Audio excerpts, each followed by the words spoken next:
Welcome back. Be bold. What to expect. The header for this section has a clue. Expecting. Living with a posture of expectation is pivotal for breakthrough because it influences the decisions we make in the meantime. It sets the tone in the invisible realm as to what our reality shall include and not include from this moment forward.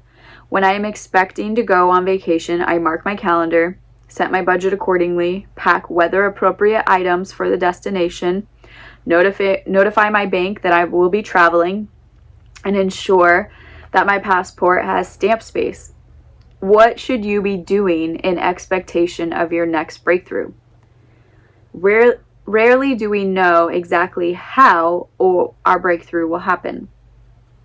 When there is such a stark difference between our current reality and our desired outcome, it can be difficult to believe it's possible. For some, we don't know who we are even trying to become, or where to begin, or which direction to head, and that's okay.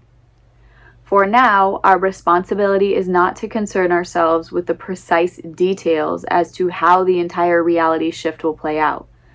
Our responsibility is to keep putting one foot in front of the other, trusting that it will.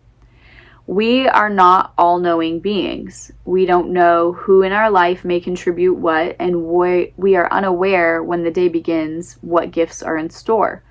To expect ourselves to know every single detail in advance as to how this will play out is unreasonable, and it will halt the process entirely.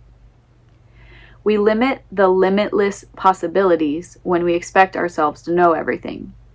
We put limits on the limitless possibilities when we expect ourselves to know everything.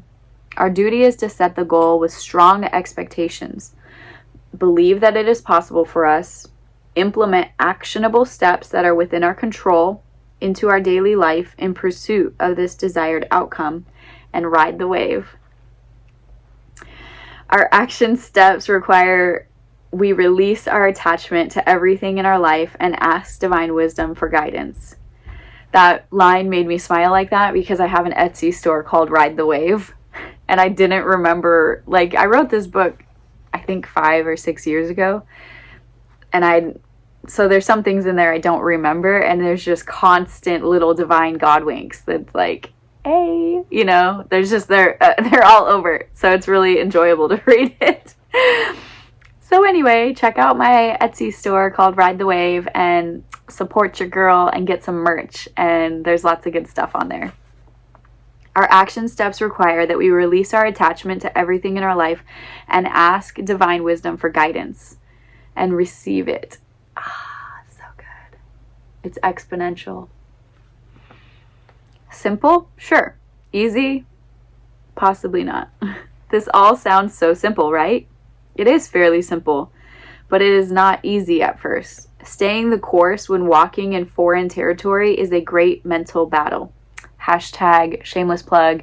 Get your journey journal, because your journey journal is recording what you're learning and what you're receiving in that divine flow, and you're going to write down what you're learning, like what the message is, and you're being transformed by the renewing of your mind. So it's new information, and you want to write it down, and you want to remember it, and it's organized by category in the journey journal, and then you put it into practice to look at your journey journal and remember what you're learning.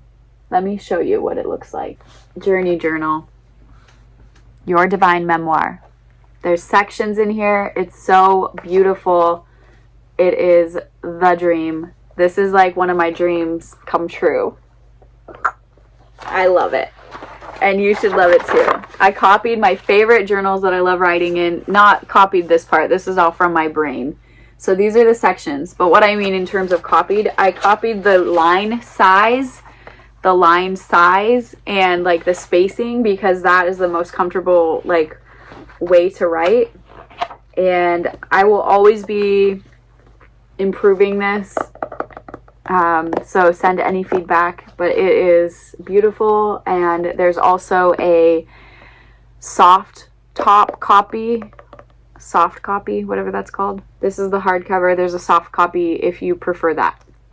Staying the course when walking in foreign territory may be a great battle, depending on how much discipline, how much time and effort and energy you have in your mental discipline. So prepare to be uncomfortable. Prepare to make sacrifices and deny yourself of familiar luxuries. Prepare to be more honest with yourself than ever before. Prepare for possible tears, pain, exhaustion, and a very strong desire to quit. But then again, maybe not. I feel like I've learned things since I wrote this book that are really making this all snap into gear easily. And shameless plug now to my audios that you will find here on SeedSoilWater. They're transforming through sound and thought, bringing close that exceedingly abundantly far above anything we could ask, think, or imagine life that we want. He said it's finished. He said it's paid for. So now we just need to pick it and receive it. And because through this process we become purified and like gold, we can trust that our motives on the other side are going to be for the good. If you're here and you're interested in what I'm talking about, you can trust that you're going to use what you obtain and acquire for good. So don't allow fear to hold you back from receiving everything that is good.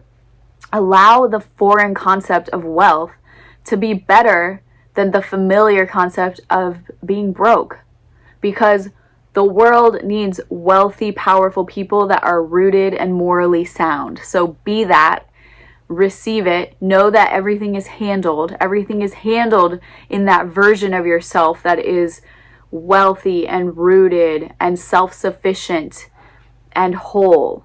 Everything will be handled. It's okay to receive and to allow it to come through. It's not going to be the same landscape right now where you don't want to get too much because then it's going to leave you with less in the long run. That's not how it's going to be. It's going to be more than enough. So allow yourself to step into that. But while you do step into the newness, there's a possibility that lies may come and try and tell your mind that you're not worth it or that it won't really happen. And especially when you're stepping toward the new thing. So when you initiate faith, belief, trust, activation, there's always this resistance. You'll encounter this resistance. And I wish I knew about this a long time ago, because when I encountered the resistance, it made me immediately be like, oh, I was wrong. It's not really happening. I was foolish to believe that could happen. But the resistance is just simply testing your resolve. It's like, do you really believe this? How much? And when you're like, yeah, I really believe it, and I'm not believing what's popped up in front of me, this is simply a test. And the test happens every time. It's so predictable, you can almost laugh at it because it's so predictable. It happens every single time. Every single time you level up, there's a resistance there. And the resistance shows itself just to see if you're truly firm in your expectation and your faith and trust and belief. And how firm are you in the knowledge that it is exceedingly abundantly, and that he is true to his word, and that it really is set like this, and that he's not a respecter of persons. So if he did it for them, he will do it for you, and it's up to you to remain steadfast in your resolve and trust and belief. Okay? The lies will say, maybe it works for other people, but you're the exception. Shut that down right away. Part of this journey is identifying the lies that creep in, extinguishing them with a flood of truth.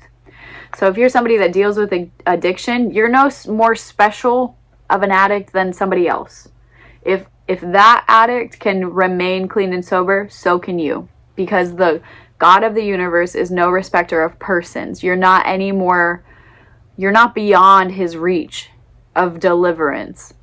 So it's your choice to do the work, to discover what needs to be uprooted and what needs to be planted in order to be clean and sober and live in that liberation flow.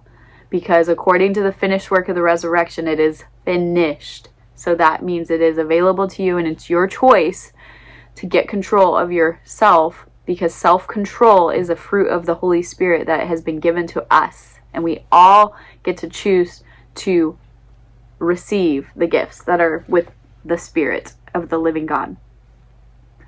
Each time I've caught a vision for breakthrough, it is so tangible and convincing. It seems like it's going to happen today. Have you ever felt that? And then it's disappointing when the realization hits that there is more time, maybe months of work involved to reach, or just time to wait for the manifestation of the previewed transformation to come through. Manifestation just means simply to show.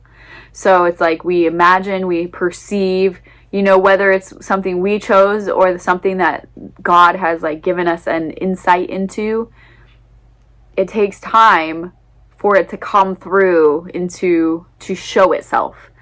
And then so when that time comes and it's not showing itself, do not shrink back into unbelief and be like, oh, I guess I was wrong. Oh, I guess that's not really it.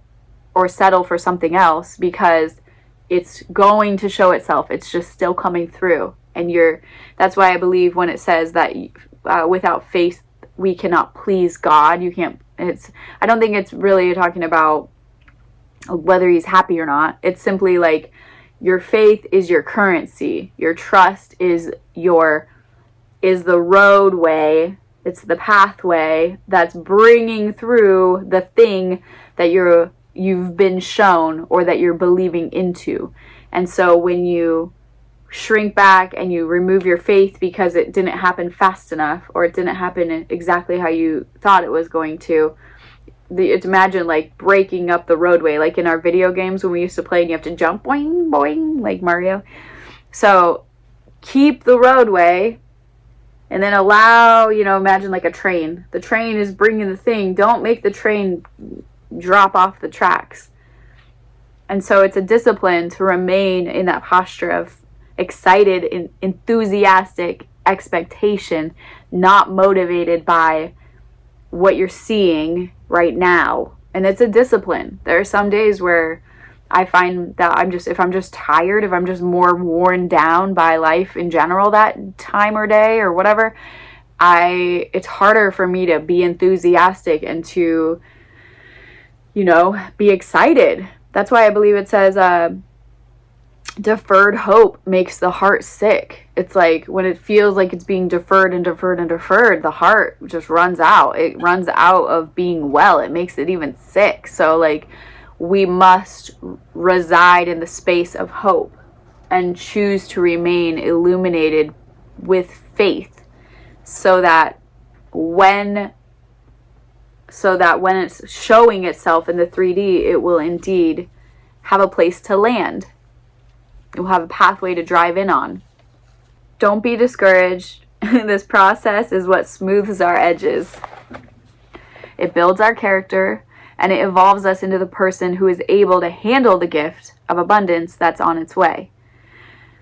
That's so true. And it's more important about who we are and who we are becoming than it is about how fast it gets here. Because we want to become the version of ourselves that is able to handle and manage the gift that's coming. Why do you think this is the case? Maybe the blessing we are desiring would destroy us in our current immaturity. Maybe we need to evolve a bit more in order to hold the weight abundance carries. The time is passing either way, so the option is to settle forever with the average, what's comfortable to us, or sacrifice a few months to grow into the next dimension of ourselves. Time may feel like it's crawling during this process. When you're sure that you've reached the pinnacle, be prepared to press in some more. There is probably more ground to cover. Giving up cannot be an option. Decide why your breakthrough is invaluable. Resist the temptation to downgrade your vision to meet your present reality, especially when you're in the middle of your climb.